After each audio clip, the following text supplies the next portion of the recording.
Hi, it's Keith. As promised, we'll build a website using the site2traffic software, and we'll build one fairly quickly. So let's get moving.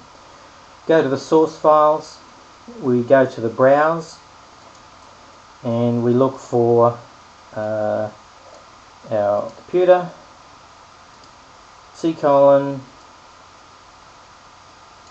program files, and in here we will find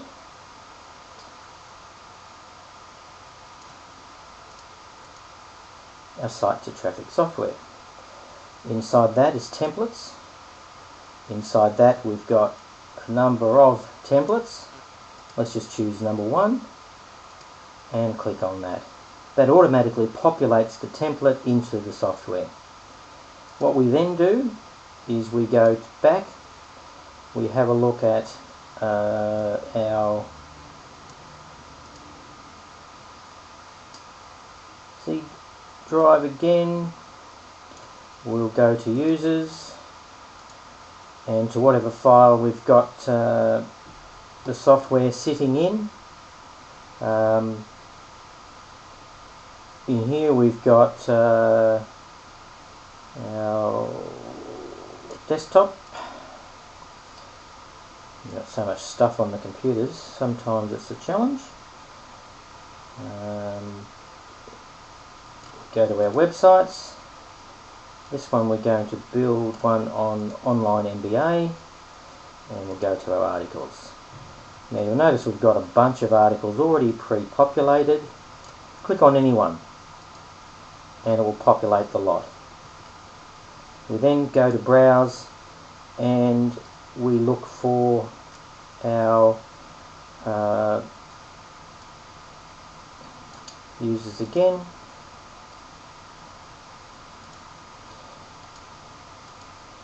We go to desktop,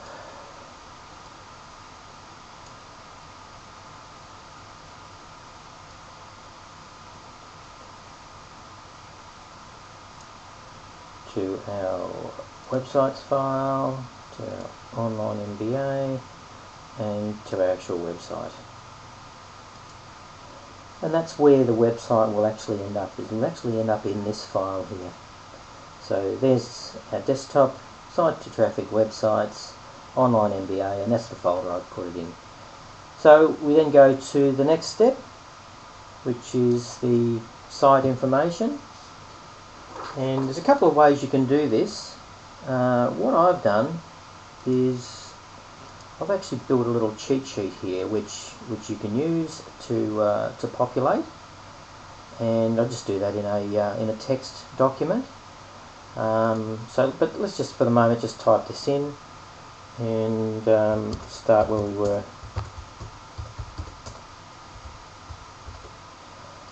Okay, so top online MBA. Do a description.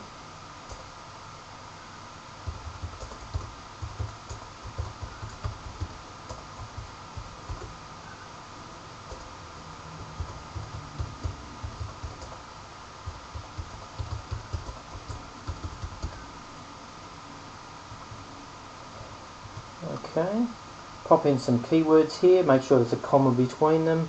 So as an example,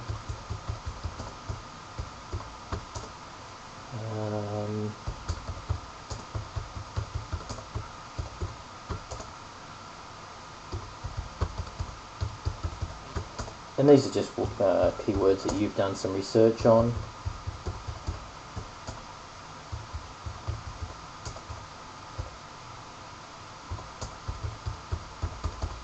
And they'll be different for everybody because we're all a little different.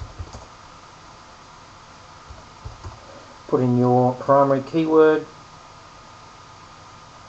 fill out the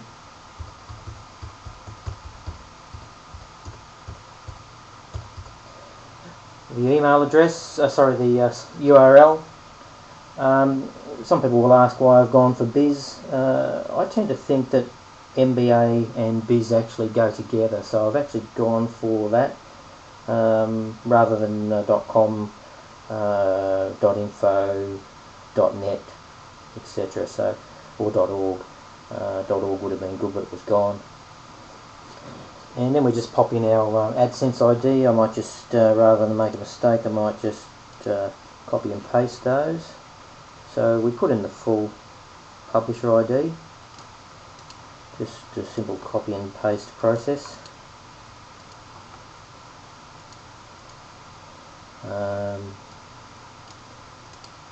Again, we do the same with our Amazon ID. Now the interesting thing here is you can leave that like it is there, or you can actually remove the last bit. You can remove the last bit because there's actually a string in the software that actually caters for that -20 anyway. You can have it twice if you feel you need to, but if you don't, then you can just remove it like I just did then. Pop in your ClickBank ID, and then we just pop in a ClickBank product related thing which you've done a little bit of research on before. Let's go to the next step. Now if you have a look at my cheat sheet, I've actually got here that I want to do a random home page, random article. Just move across a little bit. That I want to do a link to the file name, not include a blog in this case, put another resources page in, include eSign articles, which is next step. So let's just go through and just make sure those things are done. So show a random article, that will just show a random article on the home as the home page. If you show the sitemap, that'll just show basically a sitemap of all of the articles, home page, etc., all the way through. Right now we're not going to include a banner or either horizontal or vertical, and right now we just ignore this linking section. We can do that at a later date. We want to include eSign articles, and realistically it's probably going to be under I would think education. Let's have a little look. The reference in education, and online education is probably about the category. We'll go to advanced features, and we can actually auto highlight the primary keyword which we identified as online MBA. So let's do that. We can also cater for a pop-up window. If you like pop-up windows on your site, you can cater for that. And we can also do snippets. I like to change mine down to say 200. And again, let's just ignore the extra things we can add in at the moment. So basically, that is now virtually ready to be a website. Let's just do a couple of quick checks. There's a standard privacy page we put in. You can add your own, you can change it, you can do whatever you like to that privacy page because it's your information. Contact page, again, this is changeable, and it's deliberately changeable so you can pop your contact detail in there. And given the recent rules on FTC with to do with websites, you probably should put something in there that is real, and again make sure your privacy page is covered. So we're ready to create a site. So all we do now is we go down here and we go create site, and we're good to go. So next video we'll just have a look at the various templates and have a look at the site and see how it's turned out for us.